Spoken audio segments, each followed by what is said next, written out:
Hi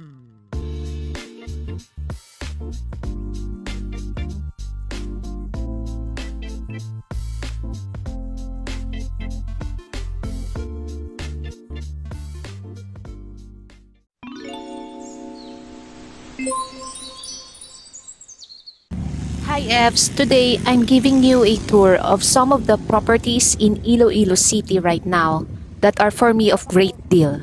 So in this area here, I'm showing you here the actual lot for sale. And actually the actual lots for sale are on the back part. So here's the location map of this specific area.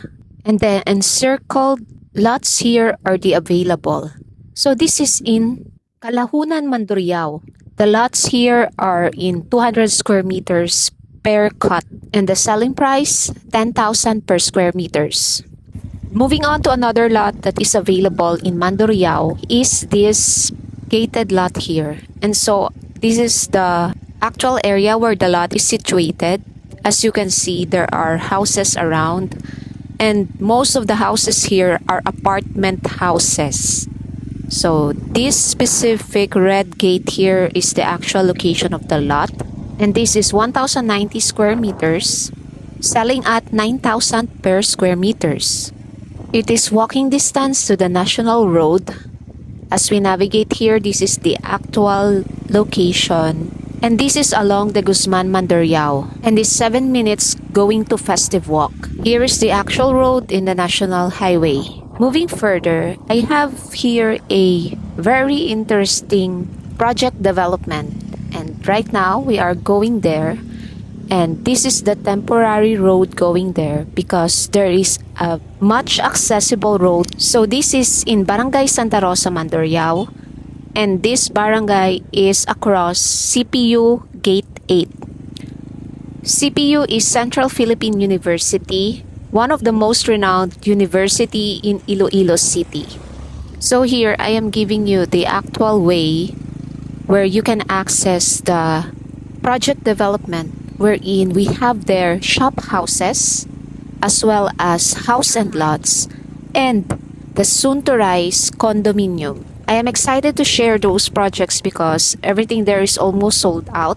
Only 5 units are remaining for the shop houses and the house and lot. As for the condominium, it just started to launch this year. So we still have a lot of inventories for that one. And that is currently in pre-selling. So now we are here navigating through the actual road going to the subdivision. And by the way, the subdivision is called Mayara Grove. So now we are on the way there. Turn right, then turn right.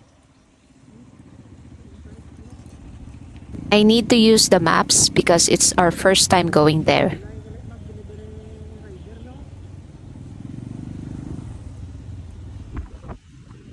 Turn right.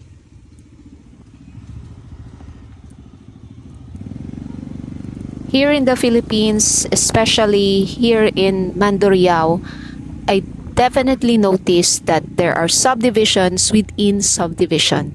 Or I think the right term is that subdivisions exist beside another subdivision. 300 meters, your destination will be on the right.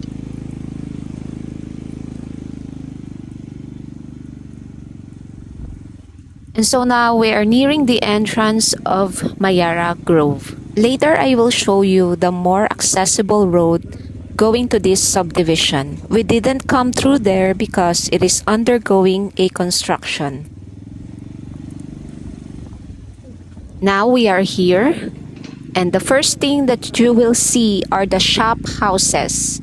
We are starting the tour on the second floor, wherein you can use this as your space for bedroom, or since this is a shop house or technically a commercial house, you can use this space, let's say as your office or as part of your commercial building. So we have there a kitchen, countertop, and there's a toilet and bath here. The division for the room is a hardy flex probably, so you can definitely remove it if you don't want. You have the option to remove that or change the layout of the second floor.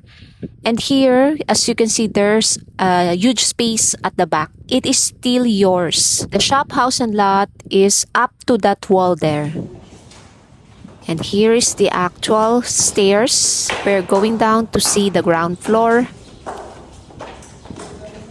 And to check your extra lot that you can still use to extend.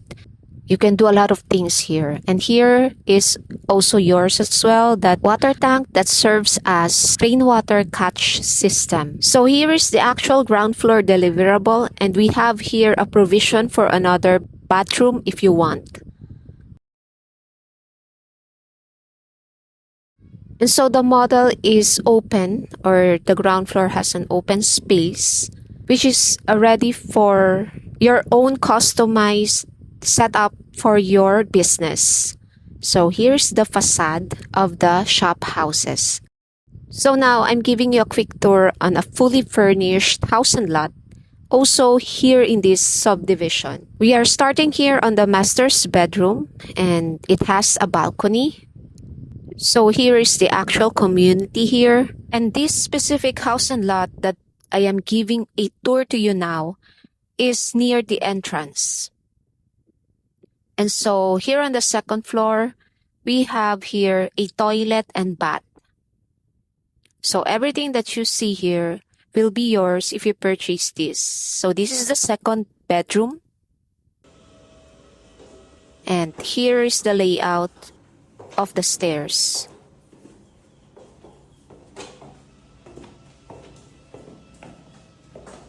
Now here's the living room. And one of the best part of this house is that it is solar powered, and the solar will be yours once you purchase this now. So we are now on the kitchen. Everything that you see here, appliances, furnitures, will be yours. And we also have here a toilet and bath downstairs. So as for the back part, we have here the water tank as well, and a provision for dirty kitchen. So this is an end unit. And here is the main door. And you have here your carport. And here is the facade of our for sale house and lot. So here is the entrance. Now, this is the entrance wherein it is near on this side of the subdivision. So what's special here is that this is along the National Road or the diversion road. So this is the actual alley going to the subdivision.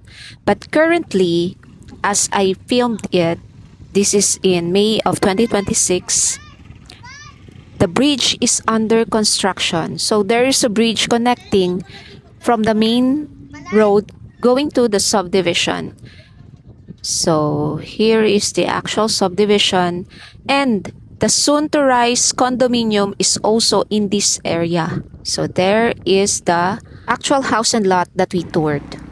So to give you an idea, this is the diversion road, and this is where the alley going to that subdivision is. So this is absolutely accessible. So now let me give you a quick tour of the Mayara Tower.